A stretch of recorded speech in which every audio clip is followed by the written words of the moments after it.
Bonjour à tous, une petite minute pour penser à l'ère messianique. Alors nous sommes aujourd'hui le 19 Shvat et je vais vous raconter une petite histoire, c'est que Adam Harishon, il est écrit dans la Torah qu'après la faute, Adam et Ève ont été recouverts de vêtements de peau, kotnot or.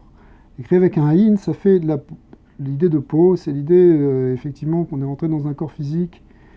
Et pas seulement, on va voir aussi, c'est aussi une manière d'aborder le monde matériel qui est d'une manière qui est comparée au cuir. Mais le Midrash Rabbah raconte que dans le livre de Rabbi Meir, lorsque Rabbi Meir écrivait un Sefer Torah, c'était un Sofer, il écrivait des livres de Torah, lui, il écrivait Kotnot Or avec un Aleph et pas avec un Aïn, ce qui ne veut pas dire donc des vêtements de cuir, mais des vêtements de lumière. Pourquoi ? D'abord parce que Rabbi Meir était tellement saint que son corps lui-même était devenu lumineux. C'est-à-dire qu'il n'était pas dans l'épaisseur, c'était plus une opacité comme notre corps à nous qui voile en quelque sorte la lumière de l'âme. Au contraire, son corps était complètement fait, était transformé en un corps qui laissait passer la lumière divine. Maintenant, ces vêtements ne représentent pas simplement le corps, ils représentent en fait tout ce qu'on fait dans le monde matériel. Et ça peut être quelque chose qui est au niveau de notre pensée, au niveau de notre parole, au niveau de notre action, qui sont appelés les vêtements de l'âme. Et les trois vêtements de l'âme, pensée, action, pensée, parole et action.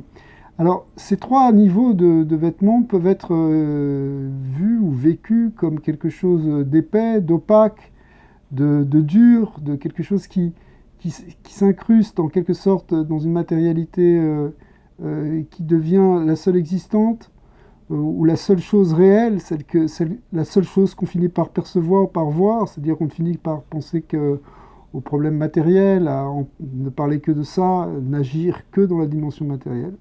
Mais grâce à la Torah, si on avance dans la Torah, si on cherche une véritable spiritualité, alors le vêtement peut devenir de plus en plus un vêtement de lumière, c'est-à-dire une pensée lumineuse, une parole qui parle de choses spirituelles, une action qui s'inclut dans la dimension des mitzvot. Et donc on arrive finalement à transformer notre corps, ou plus exactement le vêtement de notre âme, en vêtement de lumière. C'est ce qu'on verra de manière effective au Mashiach, puisque à ce moment-là, le corps lui-même sera élevé dans une telle dimension qu'il laissera totalement passer la lumière de l'âme et la lumière divine.